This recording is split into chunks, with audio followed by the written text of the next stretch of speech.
حج کے مہینے کے پہلے 10 دن ان ایام کی بڑی فضیلت ہے، یاد رکھیے۔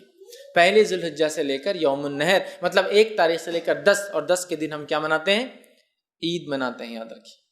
بقرعید جس کو کہتے ہیں عام زبان میں، ٹھیک ہے؟ تو یہ 10 دن کی فضیلت کیا ہے اس کی طرف ہم بڑھتے ہیں۔ تو ذی الحجہ کے پہلے 10 دن کی فضیلت کے تعلق سے نبی اکرم صلی اللہ علیہ وسلم فرماتے ہیں، صحیح بخاری کی روایت ہے، غور سے سنیے کتنی فضیلت ہے ان دنوں کی، جس کو ہم بہت ایزی، بہت آسان اور بہت معمولی سمجھتے ہیں۔ حدیث کے الفاظ ہے، ذی الحجہ کے ابتدائی 10 دنوں کے مقابلے میں دوسرے کوئی ایام ایسے نہیں جن میں نیک عمل اللہ کو ان دنوں سے زیادہ محبوب ہو۔ مطلب ذی الحجہ کی پہلی 10 تاریخ میں جو اعمال انسان کرتا ہے اللہ کو اتنے پسند ہے کہ اتنا پسند اللہ کو باقی دوسرے دنوں میں کیے گئے اعمال محبوب نہیں ہیں۔ صحابہ کرام نے عرض کیا، اللہ کے رسول صلی اللہ علیہ وسلم کیا جہاد بھی نہیں؟ تو فرمایا اللہ کی راہ میں جہاد بھی افضل نہیں ہے۔ مطلب اتنا افضل ہے اس مہینے میں اعمال کرنا کہ ایک آدمی عام دنوں میں اگر جہاد بھی کرے تو ان دنوں میں کیے گئے اعمال کی برابری نہیں کر سکتا۔ تو آپ نے ہاں جہاد بھی نہیں سوائے اس مجاہد کے جو اللہ کی راہ میں نکلے، جان بھی لے جائے، مال بھی لے جائے، جان بھی چلی جائے، مال بھی چلے جائے، وہ زیادہ افضل ہے، باقی کوئی عمل افضل نہیں ہے۔ مطلب ذی الحجہ کے پہلے 10 دن میں آپ جو عمل کریں گے وہ عمل جہاد سے بھی زیادہ افضل ہے۔ صرف اس مجاہد کے مقابلے میں ہمارا عمل کم ہوگا ان 10 دنوں کا جو مجاہد جان مال دونوں لے کے جائے اور کھپا دے، مطلب ختم ہو جائے، ورنہ باقی سارے اعمال ان دنوں میں افضل ہے۔ تو گویا پتہ چلا ان دنوں میں کیے گئے اعمال سب سے افضل ہے، یاد رکھیے سب سے افضل ہے۔ تو اب جب پتہ چل گیا سب سے افضل ہے تو ہمیں خوب کوشش کرنا چاہیے۔ اور اس کے تعلق سے حافظ ابن حجر عسقلانی رحمہ اللہ لکھتے ہیں کیوں اللہ نے ان ایام کو سب سے افضل بنایا ہے، اور بڑی اچھی بات لکھتے ہیں، اور ایک حکمت، بڑی اچھی حکمت وہ لکھتے ہیں، اور وہ فرماتے اور کہتے ہیں اللہ تعالیٰ نے عشرہ ذی الحجہ، پہلے ذی الحجہ کے پہلے 10 دنوں کو اس لیے فضیلت اور شان اور شوکت بخشی ہے، اس کا سبب یہ وہ لکھتے ہیں یہ وہ دن ہیں جن میں ساری عبادتیں ایک ساتھ مل جاتی ہے، یہ وہ ایام ہے، یہ وہ مہینہ ہے جس میں ساری عبادتیں مل جاتی ہے۔ توحید تو ہے ایک مسلمان چلتا ہے، نماز، روزہ، صدقہ اور حج، سب چیزیں ایک ساتھ آتی ہے اس مہینے کے اندر۔ اس کی اسپیشلٹی ایسا ہے، اور کوئی مہینہ نہیں ہے سال کا جس میں ساری عبادتیں ایک ساتھ آئے۔ آپ بولیں گے روزہ کہاں سے آ گیا؟ میں آگے آ رہا ہوں روزے کی طرف۔ اس دن نفل روزہ رکھ سکتے ہیں آپ ان 10 دنوں کے اندر، آگے میں رکھوں گا انشاءاللہ۔ چونکہ ساری عبادتیں وہ کہتے ہیں ایک ساتھ مل جا رہی، سب سے افضل اعمال ہے، تو ظاہر سے صدقہ بھی سب سے افضل اسی مہینے کا ہے۔ تو وہ کہتے ہیں چونکہ سارے اعمال ایک ساتھ مل جا رہے ہیں، توحید تو ہے ہی، نماز ہو جا رہی ہے، روز انسان پڑھتا ہے، روزہ بھی ان ایام کے اندر ہے، پہلے تاریخ سے لے کر 9 تاریخ تک روزہ رکھنا یہ سنت، اور اللہ کے رسول ہمیشہ رکھتے تھے ہر سال یہ روزے، فرسٹ 9 روزے ذی الحجہ کے، پہلے 9 دن کے روزے، 10ویں دن تو عید ہے، ٹھیک ہے، رکھتے تھے۔ تو روزہ بھی مل گیا، نماز بھی مل گئی، توحید پر انسان تھا، صدقات بھی کرے چونکہ سب سے افضل عمل ہے، اور اس میں حج بھی آ جاتا ہے، سارے ارکان ایک ساتھ آ رہے ہیں۔ تو وہ کہتے ہیں اس وجہ سے اللہ نے یہ حکمت ہو سکتی ہے کہ ان 10 دنوں کو اتنی زیادہ اہمیت دی، اور واقع میں ایسا اور کبھی نہیں ہوتا، یاد رکھیے۔ لیکن ایک سوال، کیا شب قدر سے بھی افضل ہے؟ تو نہیں، یاد رکھیے نہیں، وہ ایک اسپیشل ہے، اللہ نے قرآن میں جب بیان کر دیا تو اب اس کو ضرورت نہیں الگ سے وہ کرنے کی۔ شب قدر اور رمضان کا عشرہ اس کی ایک الگ ہی اپنی اہمیت ہے، وہ مستحکم، اس کی فضیلت بالکل ثابت ہے۔ اب جو باقی باتیں نہیں اس کے بعد ہی اس کے نیکسٹ ہی ہوں گا، یاد رکھیے، ٹھیک ہے۔ تو سب سے افضل ہے، تو ان ایام میں ہمیں خوب سے خوب زیادہ زیادہ عمل کرنا چاہیے۔ اب وہ جو تکبیرات وغیرہ میں نے کہی تھی روک دیا تھا، ایام تشریق میں کرنا ہے، اب عشرہ ذی الحجہ میں بھی تکبیرات کو کہنا ہے، اور پورے 10 دنوں تک، اور باقی کے 3 دن۔ تو آئیے تکبیرات میں سب سے پہلے ہم خوب تکبیریں کہیں۔ مسند احمد کی روایت ہے، آپ سے فرماتے رہے کہتے ہیں ان 10 دنوں میں، مطلب ذی الحجہ کے پہلے عشرے میں کے مقابلے میں دوسرے کوئی ایام ایسے نہیں جن میں نیک اعمال اللہ کے یہاں زیادہ درجے والے ہو، لہٰذا ان دنوں میں کثرت سے اللہ کی وحدانیت بیان کرو، اللہ کی بڑائی بیان کرو، اور اللہ کی حمد بیان کرو۔ ان 10 دنوں سے زیادہ عمل اللہ کو کوئی پسند نہیں، لہٰذا اللہ کی وحدانیت، ایک ہونا بیان کرو، اس کی توحید بیان کرو، اور اس کے تعلق سے آپ آگے فرما رہے ہیں اس کی جو ہے بڑائی، اس کی تکبیر بیان کرو، اور اس کی حمد بیان کرو، ٹھیک ہے۔ اب آئیے اللہ کی وحدانیت بیان کرنے سے کیا مراد؟ لا الہ الا اللہ، یہ کہنا، یہ وحدانیت بیان کرنا ہے نا۔ اسی طرح اللہ کی جو تکبیر بیان کرنے سے کیا مراد؟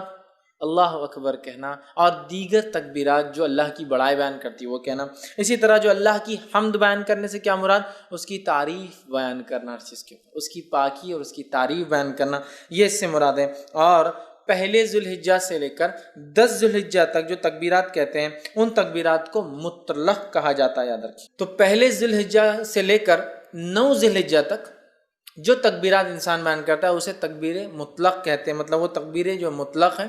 اور 10 ذوالحجہ سے لے کر 13 جو تکبیر بیان کرتی ہے اس کو کہتے ہیں تکبیر مقید، وہ قید ہوتی ہے، کسی عمل کے ماتحت چلتی ہے، یاد رکھیے۔ تو یہ تکبیرات ہیں۔ اب کیا تکبیرات بیان کریں؟ تو آئیے کچھ چند تکبیرات جو ثابت ہے وہ آپ کے سامنے رکھ رہا ہوں، جو ہم بیان کر سکتے ہیں۔ پہلی روایت مصنف ابن ابی شیبہ کی ہے، اس کے اندر آتا ہے کہ آپ جو تکبیر بیان کر رہے ہیں بڑائی وہ ہے اللہ اکبر اللہ اکبر اللہ اکبر لا الہ الا اللہ واللہ اکبر وللہ الحمد۔ یہ سب سے کامن ہے جو ہم لوگ عموماً کرتے ہیں۔ اللہ اکبر اللہ اکبر اللہ اکبر 3 بار ہے۔ لا الہ الا اللہ، نہیں کوئی معبود سوا اللہ، اللہ بڑا ہے اللہ بڑا ہے اللہ بڑا ہے، نہیں ہے کوئی معبود سوا اللہ کے، واللہ اکبر اور اللہ بڑا ہے، وللہ الحمد اور ساری تعریف اللہ کے لیے۔ تکبیر اور اللہ کی حمد دونوں ایک ساتھ آ گئی، یہ سب سے مشہور اور معروف ہے، یہ آپ پڑھ سکتے ہیں۔ دوسرا جو پڑھ سکتے ہیں جو ثابت ہے وہ یہ ہے الفاظ اللہ اکبر کبیرہ، ٹھیک، اللہ اکبر کبیرہ والحمد للہ کثیرہ وسبحان اللہ بکرۃ واصیلہ۔ دوسرا آپ یہ کر سکتے ہیں اللہ اکبر کبیرہ والحمد للہ کثیرہ وسبحان اللہ بکرۃ واصیلہ، یہ آپ دوسرا کر سکتے ہیں۔ تیسرا آپ جو کر سکتے ہیں اللہ اکبر اللہ اکبر اللہ اکبر کبیرہ، اللہ اکبر اللہ بڑا اور اللہ سب سے بڑا ہے، یہ بھی ثابت اللہ اکبر اللہ اکبر کبیرہ، ٹھیک ہے۔ اس کے علاوہ جو ثابت ہے فتح الباری میں جو روایت آتی ہے اس میں یہ ہے اللہ اکبر اللہ اکبر کبیرہ اللہ اکبر، یہ الفاظ بھی جو ہے آپ ادا کر سکتے ہیں۔ اس کے علاوہ ایک اور جو الفاظ ثابت ہے وہ یہ ہے سبحان اللہ والحمد للہ لا الہ الا اللہ واللہ اکبر اللہ اکبر وللہ الحمد۔ یہ تمام تسبیحات آپ کثرت سے ان ایام میں پہلے سے لے کر 13 تک کثرت سے بیان کر سکتے ہیں۔ صحابہ کا ان ایام میں کیا معمول تھا، جو میں نے رکھا تھا نا کہ تکبیرات آپ نہیں پڑھتے، وجوہات شرم آتی فلاں، صحابہ کا کیا معمول تھا؟ آئیے امام بخاری نقل کرتے ہیں کہ عبداللہ ابن عمر رضی اللہ عنہما اور ابو ہریرہ رضی اللہ عنہ، یہ دونوں صحابی جو ہے ان 10 دنوں کے اندر بازار کی طرف جاتے اور بازار میں جاتے اور اتنے زور سے تکبیر کہتے ہیں کہ لوگ بھی ان کی تکبیرات کو سن کر وہ بھی تکبیر کہتے ہیں۔ اب اگر ہمارے دور میں کوئی تکبیر بولتا گیا تو وہ ایک تو پاگل ڈکلیئر ہو جائیں گا، ایکسٹرا آرڈنری، حد سے زیادہ کہیں کو دکھاوا کر رہے بھیا تم، یہ کرنا والی چیز ہے۔ اگر یہ دکھاوا ہوتی تو صحابی کبھی نہیں کرتے تھے،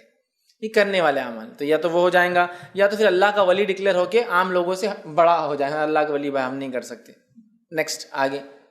یہ ہو جائیں گا معاملہ۔ صحابہ نکلتے تھے اور اتنی زور سے بولتے تھے کہ سننے والے غفلت میں ہیں، بازار میں لوگ مارکیٹ میں بھول گئے، ارے یاد آ گیا ذوالحجہ چالو ہے اور اس کے اپن نہیں بولو تکبیرات بیان، تو اتنی زور سے بیان کرتے ہیں کہ لوگ ان کی تکبیرات سن کر تکبیر بیان کرتے ہیں۔ عبداللہ بن عمر رضی اللہ عنہ کے تعلق سے آتا کہ مینا میں اپنے خیمے میں، مطلب حج کے لیے جاتے، مینا میں اپنے خیمے میں اتنی زور سے تکبیر بولتے کہ آواز مسجد میں چلی جاتی تو مسجد والے تکبیر بولتے، مسجد والے تکبیر بولتے تو آواز بازار میں چلی جاتی تو بازار والے تکبیر بولتے، اور چنانچہ روایت میں آتا ہے کہ مینا تکبیرات سے گونج اٹھتا تھا، بخاری کی روایت ہے، مطلب وہ یہاں بولتے تو مسجد والے سن لیتے، مسجد والے بولتے تو بازار والے سن لیتے، بازار والے بولتے تو اتنی زور سے آواز ہوتی کہ پورا مینا آواز سے گونجتا تھا، لوگوں کی تکبیرات لوگ بیان کریں، جیسے حج میں ہوتا ہے نا، تو یہ حج میں تو کرنا ہی ہے، بازار میں بھی کرتے تھے آپ، مطلب یہ حج کو نہیں کہتے شروعات میں، بازار میں بھی کرتے چلتے پھرتے، تو ہمیں خوب تکبیرات اس مہینے میں بالخصوص 1 سے لے کر 10 اور 10 سے لے کر 13 تک بیان کرنا ہے۔ تو اسے پتہ چلا کہ ہمیں چلتے پھرتے اٹھتے بیٹھتے ان میں تکبیرات بآواز بلند زور سے بیان کرنا ہے، اور عورتیں چونکہ وہ زور سے نہیں کر سکتی تو وہ پست آواز میں ہلکی آواز میں اپنے گھروں میں کریں گی۔ ہاں اگر گھر میں غیر محرم کے سننے کے ڈر نہ ہو تو عورتیں بھی بلند آواز میں تکبیرات پڑھیں گی۔ سمجھ لیجیے گھر میں صرف محرم ہے، بھائی ہے، والد ہے، بچے ہے، سگے بھانجے بھتیجے محرمات، تو عورت تیز بول سکتی ہے، لیکن ڈر ہو کہ غیر محرم سنیں گے تو پھر پست آواز میں بولیں گے، لیکن عورت بھی بولیں گی، اور میں تو کہتا ہوں عورت ہی پہلے بولے تو پھر بچے بھی بولیں گے، بچے تو ماں سے ہی سیکھیں گے نا، بہرحال تو عورت بھی بول سکتی ہے، ٹھیک ہے۔ اسی طرح جو ہے تکبیرات کے علاوہ ان ایام میں ہمیں کیا کرنا ہے، تو ان ایام میں ہمیں روزے رکھنا ہے۔ کون سے؟ عشرہ ذوالحجہ، پہلے ذوالحجہ کے پہلے عشرے کی بات چل رہی ہے وہ ہماری، تو اس میں کیا کرنا ہے؟ تکبیرات کے علاوہ روزے رکھنا ہے۔ نبی اکرم صلی اللہ علیہ وسلم کے تعلق سے آتا ہے، صحیح مسلم کی روایت ہے، مجھے اللہ تعالیٰ سے امید ہے کہ اس دن کا روزہ 9 ذوالحجہ 1 سال پچھلے اور 1 سال اگلے گناہ کا کفارہ بنے گا، تو 9 ذوالحجہ کو تو رکھنا ہے، یہ غیر حاجی کے لیے، حاجی نہیں رکھیں گا۔ اس کے علاوہ ان مہینے کے اندر جو روزے آپ رکھیں گے اس میں ایک روزہ جو مشہور اور معروف ہے وہ یہ ہے، جس کے تعلق سے روایت اس طرح سے آتی ہے، سنن ابو داؤد کی روایت ہے کہ آپ صلی اللہ علیہ وسلم کی زوجہ مبارک جو ایک زوجہ فرماتی اور کہتی ہے کہ نبی اکرم صلی اللہ علیہ وسلم جو ہے ذی الحجہ مطلب 9 ذی الحجہ کا روزہ، اس کے بعد جو ہے یوم عاشورہ کا روزہ، ہر ماہ کے 3 روزے، اور ایک روایت میں ذی الحجہ کے پہلے 9 روزے، 9 ذی الحجہ عرفے کا روزہ، اور جو ہے 10 محرم کا روزہ، اور ایام 20 مہینے کے 3 روزے کبھی نہیں چھوڑتے۔ اور ایک روایت میں الفاظ ہے آپ صلی اللہ علیہ وسلم پہلے 9 روزے ذی الحجہ کے پہلے مطلب پہلے عشرے کے پہلے 9 دن کے روزے اور 10 محرم کا روزہ، اور اسی طرح ایام 20 مہینے کے 3 دن 13، 14 اور 15 یہ روزے کبھی نہیں چھوڑتے۔ تو اس روایت میں 9 روزے کے تذکرہ ہے، پہلے 9 روزے، تو پتہ چلا اس مہینے میں روزے بھی رکھنا چاہیے۔ مسند احمد کی روایت ہے، آپ نے فرمایا کہ تعلق سے آتا ہے، فرمایا آپ صلی اللہ علیہ وسلم کبھی 4 کام نہیں چھوڑتے، عاشورے کا روزہ،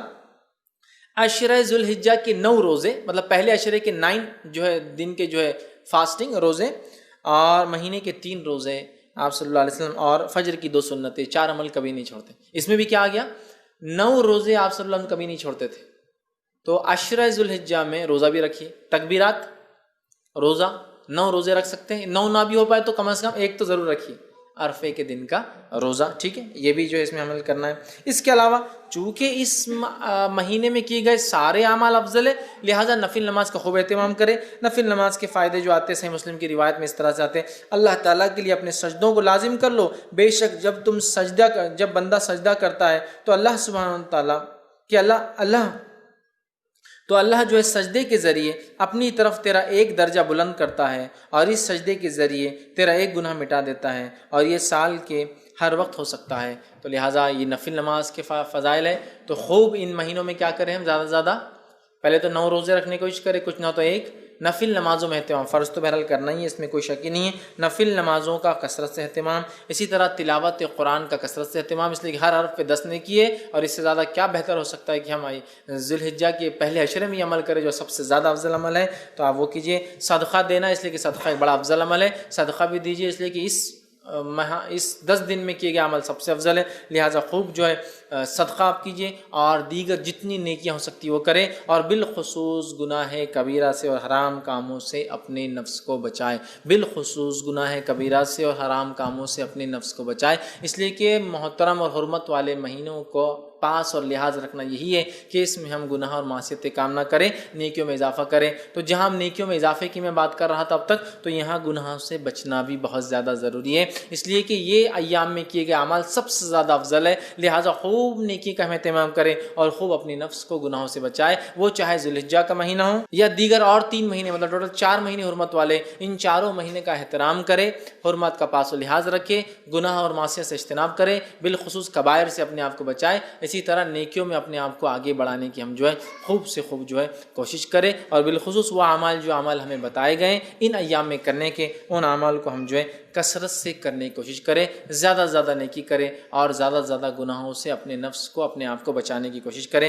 اب آئیے آخر چند کلمات کہ ان ایام میں جو مخصوص دن ہیں ان کے کچھ نام آپ کے سامنے رکھ دیتا ہوں تاکہ بات سے واضح ہو جائے۔ جو ہے پہلے عشرے کو جو ذی الحجہ کا ہوتا ہے یا ذی الحجہ کا ہوتا ہے اسے کہتے ہیں عشرہ ذی الحجہ۔ تو عشرہ ذی الحجہ، عشرہ کا معنی 10 ہوتا ہے، تو عشرہ ذی الحجہ بولے تو بعد کے 10 دن یا آخر کے 10 دن نہیں یاد رکھیں، جب بھی روایت میں آئیں گا عشرہ ذی الحجہ تو معنی ہے پہلے 10 دن، فرسٹ 10 days، ٹھیک ہے۔ اس کے علاوہ